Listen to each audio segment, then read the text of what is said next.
How's everybody doing? And thanks for tuning in to Wicked Warnings, your number one source for construction and emergency safety strobe lighting equipment for vans, trucks, cars, buses, bicycles, tricycles, and perfectly brand new Ford Super Duty F-250 Harley Davidson edition trucks, just like what you're looking at right here. This is for a good client of ours. Done a few different trucks for him. We have a brand new Harley Davidson Super Duty right here. What you're looking at on the front there is 4-inch mpower stick mount, the VHB mount in amber on that grill. That's a completely damage-free mount. You go right through the slats of the grill. The double stick mpower mount holds just fine, and it's very easy to fish the wiring right up to your auxiliary switches. Next to it, which the camera's having a little hard time keeping up with, is our Wicked Warnings auto flasher module kit for the DRL headlight on the Super Duty. Now this is a key on DRL. Of course, right now we're running on auxiliary switch 1, so the key is on, but keep in mind those headlights will go to sleep and key off on the Fords after a certain amount of time. If you were to run this on auxiliary 6 and want to use it off with the key and the motor run it off. That's a plug and play kit on the headlights, no cutting or splicing any factory wiring, and those 4-inch mpowers are easily extended with our in-house 22-5 wire. As we work our way down the side of the truck, you can see here the factory lift kit that this truck receives for being a Harley Davidson truck, as well as some power amp steps and a smooth tonneau cover on the back. The fiberglass paint to match cover is a nice touch. Has some fiberglass covers on the front bumper and some other Harley Davidson only edition items like the badges there. Right in front of the rear wheel well, you'll see another 4-inch mpower in amber. That's just to complement the front grille mpowers. We wanted to go with kind of a sound off and Wicked Warnings theme on this Harley Davidson truck. So products we used were exclusively sound off and Wicked Warnings. That is, except for the PA system, which happens to be Whelen. So we went with a Whelen and the PA because we like those. We use them a lot.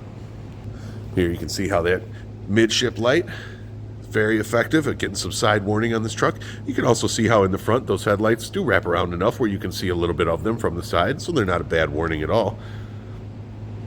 Around the back corner of the truck, you can see we also used some mpower lights on the bumper. Now we favor this spot a lot on these Super Duty bumpers. It's kind of curvy on that back step on the bumper, but if you vertically mount a 3-inch mpower from our website, you can see how it applies right there to the outer edge of the bumper. Got to keep it inboard about 3/4 of an inch to not have to drill into the metal edge of the bumper there, but it works very nice on that angle of the outer edge of the bumper, and we have yet to have anybody damage it in any way. It seems to work very well on these new Super Duty bumpers. Above that, we have our mid-level Super Duty tails, which was a little surprising for a Harley Davidson truck. I thought maybe it would have the high-level tails like a Limited, but it does have mid-level tails, which have the dead giveaway they're mid-level by the black band going through the center of them, as well as the light bulb on the top and the bottom.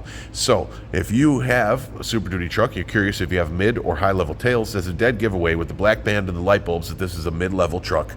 The base-level trucks look, although similar, slightly different. Now this has LED reverse, so our plug-and-play reverse flasher kit worked just fine. If you happen to have a completely base level truck with bulbs and everything, one of our hideaways can be installed in that, and we've done another video to show you how that. So no matter what taillight you have, Wicked Warnings does have a solution for your Super Duty, from all the way from the base model all the way up to the Platinum Limited Edition high-level taillights. Working our way directly behind the truck here, you can see how we alternated that back bumper as well as each side, so we have an alternation on 3 different points on the rear end of this truck. And if we wanted to add some fire to the back of this truck, we could go with our sound off bezel right there by the third brake light and add a couple 4x2s by sound off up high there. This particular client doesn't do a whole lot of highway construction or any real heavy duty road work where he needs to be on and off of high speed sites, so we're going to let this ride simple and tasteful the way it is and see if it's enough. Communicated with the customer, he agreed we could always add the upper lights later. Now I turned off those lights to give you a little bit better look at what is happening here with our mounts and discuss a little bit about what we're going to get in this entire package. So your 4-inch mpowers are going to apply just like this. Like I said, they slide right between the vents there in the grill. The wiring can be easily passed into the engine bay, and the VHB mount with the included primer promoter that we're going to put in this package as well, it's going to give you a great mounting surface and a very firm mount. After the light's been on for a while, I always like to go ahead and give them another nice firm press because the lights are warm now that they've been on for a while. So we give them another firm press. I've already done this, but that firm 60-second press makes all of the difference. So that's the mounting on the grill. Nothing to it. Works very well if you have this kind of grill. And that's our 4-inch mpower, available in other colors, but this being amber only. Now, I hope you don't mind. I'm going to take you on a slight walk here. We're going to show you where you can go through the firewall on these new SUPERDUTYs. If you'd like, if you have a larger cable or you want to run your cabling through its own hole like we did right here, we're going to put one of those grommets in there as well. And that's where you can clean through a drill and pop a 3/4 grommet in to run some of your wiring, like what you see there, which is wiring for our speaker and for some other things. Oh, did he say speaker? I did say speaker, because this client favors the 100-watt speaker air horn PA system. As you can see there, we mounted that right there. You mount it on the bottom angle there. It's a little difficult to mount, but it is possible. And I had to bend the angle open a little bit, actually, in a vise to kind of get it to clear the front of the grill, but not that bad. And you're able to put the 100-watt speaker right there behind the grill on this particular SUPERDUTYs. I'll try and do another video where I can show you exactly where to mount that. But what does that run off of anyways? Well, let's show you right here. This is where we like to put the Whelen Power Air Horn Plus.